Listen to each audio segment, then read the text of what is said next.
Assalamualaikum warahmatullahi wabarakatuh. Halo sahabat beriman, selamat datang kembali di ruang perenungan kita. Semoga Allah Subhanahu wa Ta'ala senantiasa melimpahkan rahmat, kesehatan yang paripurna, dan keteguhan iman di dalam dada kita semua, dimanapun kalian berada. Sebelum kita menyelam lebih dalam ke samudra ilmu yang penuh misteri hari ini, mari kita luangkan sejenak waktu untuk menekan tombol like sebagai bentuk dukungan syiar kebaikan. Tuliskan komentar positif atau doa terbaik kalian agar kita bisa saling mengaminkan. Dan pastikan kalian sudah menekan tombol subscribe agar tidak ketinggalan jejak-jejak kebesaran Allah yang akan kita ungkap bersama. Sahabat beriman, setiap sudut bumi ini menyimpan cerita. Dan setiap daerah memiliki legendanya masing-masing. Di Indonesia kita sering mendengar kisah tentang Buto Ijo, Nyi Roro Kidul atau Garuda. Di belahan dunia lain, ada legenda naga, Bigfoot atau Loch Ness. Sebagian orang mempercayainya sebagai fakta yang tersembunyi, sementara sebagian lain menganggapnya sekadar dongeng pengantar tidur.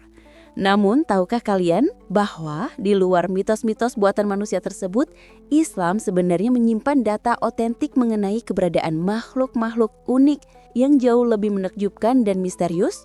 Makhluk-makhluk ini bukan sekadar fantasi, melainkan tercatat rapi dalam ayat-ayat suci Al-Quran maupun sabda-sabda Rasulullah Shallallahu Alaihi Wasallam. Keberadaan mereka adalah bukti kekuasaan Allah yang melampaui nalar manusia. Hari ini kita tidak akan membahas dongeng, melainkan kita akan membedah 6 hewan misterius dalam literatur Islam, mulai dari burung pembawa batu neraka hingga monster bawah laut yang menjadi mata-mata Dajjal. Siapkan hati dan pikiran kalian karena pembahasan ini akan membuka wawasan kita tentang betapa luasnya ciptaan Allah yang belum kita ketahui. Kisah misterius pertama membawa kita terbang ke langit sejarah masa lalu, tepatnya pada tahun kelahiran Nabi Muhammad SAW. Langit Mekah yang biasanya cerah, tiba-tiba berubah menjadi gelap gulita oleh kepakan sayap ribuan makhluk yang dikirim langsung oleh Allah. Makhluk itu adalah burung ababil. Perlu sahabat beriman pahami, ababil bukanlah nama spesies burung seperti merpati atau elang yang biasa kita lihat di kebun binatang. Para ahli tafsir menjelaskan bahwa ababil adalah pasukan khusus, sebuah armada udara yang diciptakan Allah hanya untuk satu misi spesifik, yaitu menghancurkan pasukan bergajah yang dipimpin oleh Abraha dari Yaman. Abraha dengan kesombongannya ingin meruntuhkan Ka'bah. Namun ia lupa bahwa rumah Allah memiliki pemilik yang maha perkasa. Wujud burung ini digambarkan sangat unik dan menakutkan bagi musuh. Sebagian riwayat menyebutkan warnanya hitam, ada pula yang menyebut putih atau hijau dengan bentuk yang mirip burung walet namun memiliki kekuatan balistian. Mereka datang berbondong-bondong dari arah laut bagaikan awan hitam yang bergulung-gulung. Kengerian yang sesungguhnya bukan terletak pada paruh atau cakarnya, melainkan pada amunisi yang mereka bawa. Setiap burung membawa 3 butir batu, 1 di paruh dan 2 di cengkraman kakinya. Batu itu bukanlah kerikil biasa, melainkan batu yang diambil dari sijin, tanah yang terbakar atau batu dari neraka yang sangat panas. Ukurannya kecil, hanya sebesar kacang hums atau kacang adas. Namun daya hancurnya melampaui senjata nuklir manapun di zaman modern. Allah Subhanahu wa Ta'ala mengabadikan peristiwa epik ini dalam Al-Quran surah Al-Fil ayat 1-5. Artinya, apakah kamu tidak memperhatikan bagaimana Tuhanmu telah bertindak terhadap tentara bergajah itu? Bukankah dia telah menjadikan tipu daya mereka itu sia-sia? Dan dia mengirimkan kepada mereka burung yang berbondong-bondong, yang melempari mereka dengan batu berasal dari tanah yang terbakar. Lalu dia menjadikan mereka seperti daun yang dimakan ulat. Misteri terbesar dari peristiwa ini yang hingga kini membuat para ilmuwan bingung adalah efek dari batu tersebut. Bagaimana bisa batu sekecil itu ketika mengenai kepala pasukan gajah mampu menembus hingga ke badan dan menghancurkan tubuh mereka hingga meleleh seperti daun yang dimakan ulat? Senyawa kimia atau energi apa yang terkandung di dalamnya? Dan kemana perginya bangkai burung-burung tersebut serta sisa-sisa batunya setelah perang usai? Seolah-olah setelah tugas mereka selesai, mereka lenyap di telan bumi atau kembali ke dimensi asalnya, menyisakan tanda tanya besar bagi manusia tentang teknologi ilahi yang tak terjangkau akal. Beranjak dari angkasa yang penuh dengan hujan batu, kita turun ke sebuah pulau terpencil yang sunyi dan mencekam. Di sana terdapat makhluk misterius kedua yang bernama Al-Jasasah.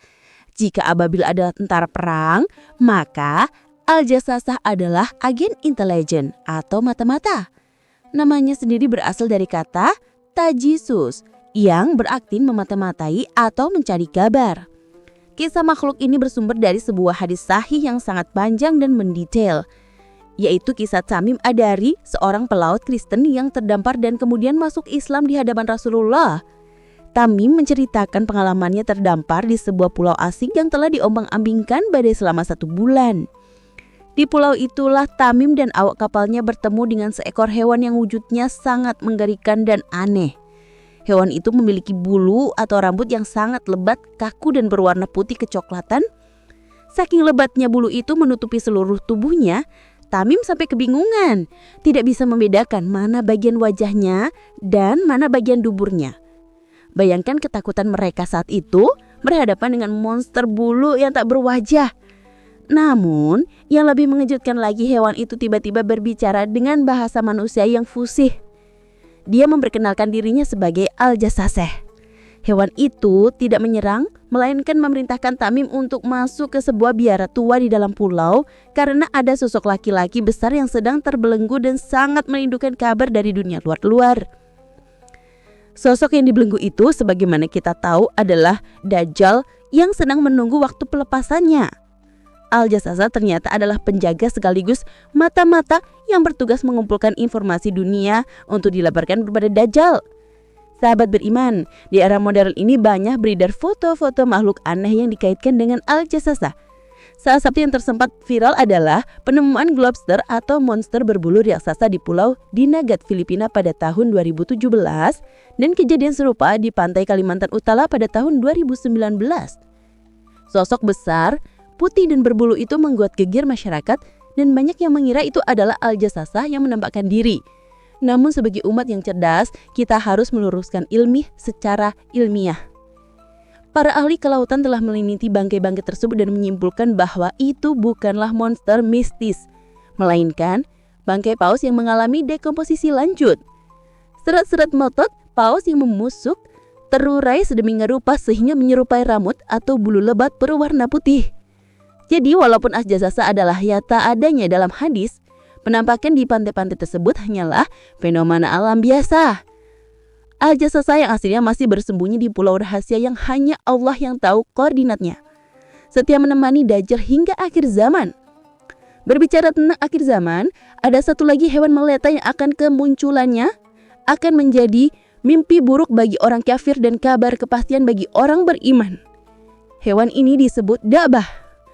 Berbeda dengan Al-Jasasah yang bersembunyi, Dabah justru akan keluar terang-terangan dari perut bumi di kota suci Mekah. Jika Dabah adalah hewan melata yang keluar dari bumi, maka makhluk selanjutnya adalah penguasa angkasa dalam mitologi Islam klasik. Namanya adalah Anko. Kisah tentang Anko ini memang lebih banyak ditemukan dalam literatur klasik seperti karya Zakaria Al-Qazwini yang berjudul Makhluk-makhluk Ajaib, dan posisinya mungkin tidak sekuat dalil ababil atau buruk, namun kisahnya mengandung hikmah. Nama Anko sendiri memiliki arti berleher panjang. Dalam manuskrip Arab kuno, Anko digambarkan sebagai burung kolosal, burung raksasa yang ukurannya sangat tidak masuk akal bagi nalar kita. Dikisahkan bahwa Anko tinggal di sebuah gunung misterius bernama Gunung Falak. Ukurannya begitu besar hingga jika ia terbang membentangkan sayapnya, ia sanggup menutupi cahaya matahari seperti awan mendung yang gelap. Cakarnya sangat tajam dan kuat, sanggup menyambar seekor gajah dewasa atau hewan besar lainnya untuk dibawa terbang ke sarangnya. Konon, Anko awalnya diciptakan Allah sebagai makhluk yang sempurna, namun seiring berjalannya waktu, spesies ini mulai mengganggu manusia. Ada riwayat yang menyebutkan Anqo hidup di zaman Nabi Hanzalah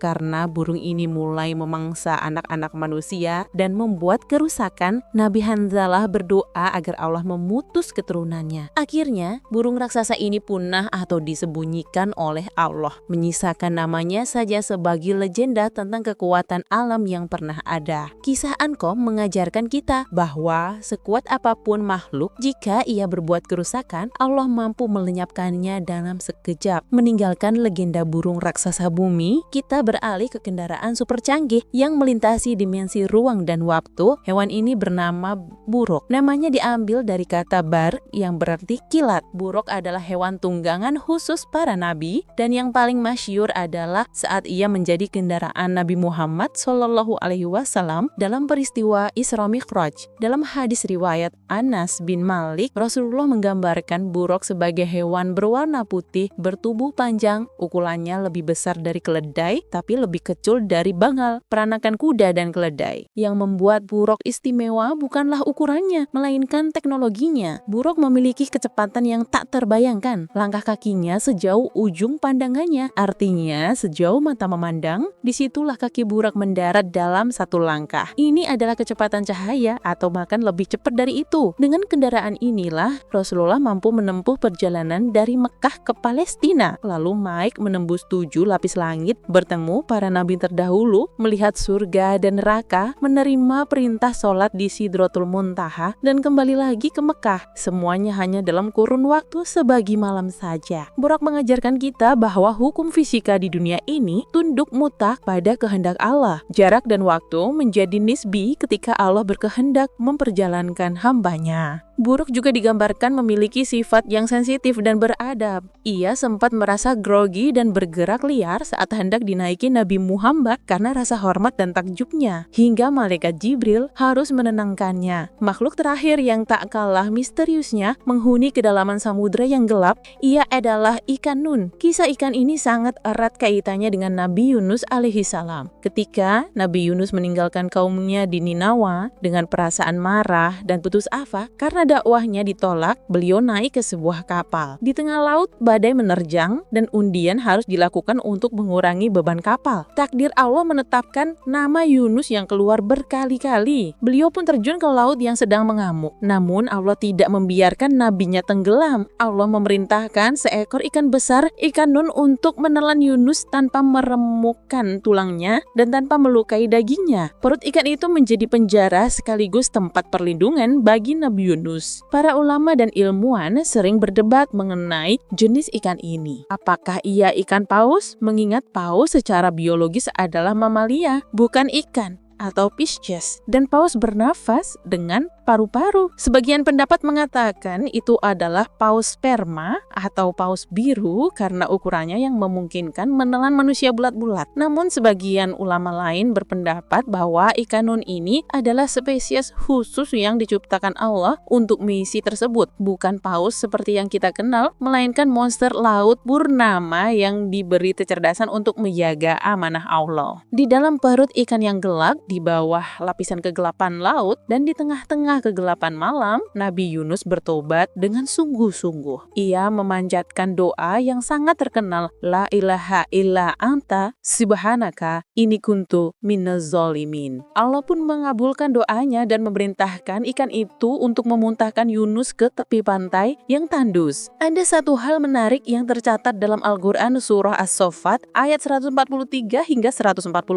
yang artinya, maka kalau sekiranya dia tidak termasuk orang-orang yang banyak mengingat Allah, maka niscaya dia akan tetap tinggal di perut ikan itu sampai hari berbangkit. Ayat ini memunculkan spekulasi tafsir yang mendalam. Sebagian orang menafsirkan bahwa ikan nun tersebut memiliki umur yang sangat panjang, bahkan abadi hingga kiamat. Mereka beranggapan jika Yunus tidak bertobat, beliau akan hidup di dalam perut ikan yang terus berenang mengarungi samudera hingga kiamat. Namun tafsir yang lebih kuat menjelaskan bahwa maksud tinggal di perut ikan sampai hari berbangkit adalah perut ikan itu akan menjadi kuburan Nabi Yunus. Artinya beliau akan mati di sana dan jasadnya tetap di sana. Namun karena beliau bertobat, Allah menyelamatkannya. Terlepas dari apakah ikan itu masih hidup sampai sekarang atau sudah mati, kisah ikan Nun mengajarkan kita bahwa tidak ada tempat yang terlalu gelap atau terlalu tersembunyi bagi Allah untuk mendengar doa hambanya. Bahkan di dalam perut monster laut pun, pertolongan Allah sangat dekat bagi orang yang bertobat. Sahadat beriman, itulah tadi ulasan mendalam mengenai 6 makhluk misterius yang tercatat dalam lembaran sejarah Islam. Dari burung ababil yang membawa kehancuran bagi kesombongan, Al-Jassasah si penjaga pulau rahasia, Dabah si pemberi stempel akhir zaman,